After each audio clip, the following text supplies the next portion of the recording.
AP EAMCET 2024కి సంబంధించి fee reimbursement గురించి మనకి ఒక ఇంపార్టెంట్ అప్డేట్ అయితే రావడం జరిగింది. మనకి పేపర్లో ఒక ఇంపార్టెంట్ క్లిప్ అయితే పబ్లిష్ చేయడం జరిగింది. దాని గురించి మీకు ఈ వీడియోలో డీటెయిల్గా చెప్తాను. ఎవరైతే మన ఛానల్ని కొత్తగా చూస్తున్నారో సబ్స్క్రైబ్ అయితే చేసుకోండి. ఎందుకంటే మీరు బీటెక్లోకి వెళ్ళిన తర్వాత కూడా ఫీజు రియంబర్స్మెంట్ అప్డేట్స్ అన్ని మన ఛానల్లో ప్రొవైడ్ అయితే చేయడం జరుగుతుంది. బెల్ ఐకన్ కూడా ఆల్ ఆప్షన్లు పెట్టుకోండి. మనకి ఈ అప్డేట్ కూడా 2 days బ్యాక్ న్యూస్ పేపర్లో పబ్లిష్ చేశారన్నమాట. మనకి ఇదివరకు సంవత్సరాల్లో ఏం జరిగేదంటే ఫీజు రియంబర్స్మెంట్ డబ్బులు అనేవి మన మదర్ అకౌంట్లో డిపాజిట్ చేసింది గవర్నమెంట్. కానీ మనకి ఈ కొత్త గవర్నమెంట్లో అలా అయితే చేయడం లేదు. దాన్ని మార్పు అయితే చేశారు.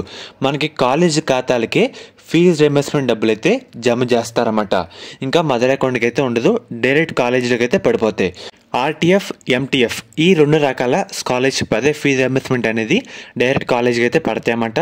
దీనికి సంబంధించి మనకి విధి విధానాలు కూడా తయారు చేయమని మన మంత్రి గారు అయితే తెలపడం జరిగింది.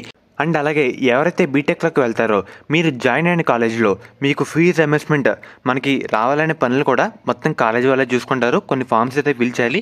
అవన్నీ మీరు డీటెయిల్స్ ప్రొవైడ్ చేస్తే సరిపోతుందన్నమాట.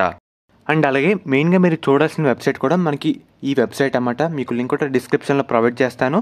మనకి మెయిన్గా ఇది కూడా ఒకసారి చూస్తానండి. మనకి ఫీజు రియంబర్స్మెంట్ అప్డేట్స్ కూడా దీంట్లో అయితే రావడం జరుగుతుంది.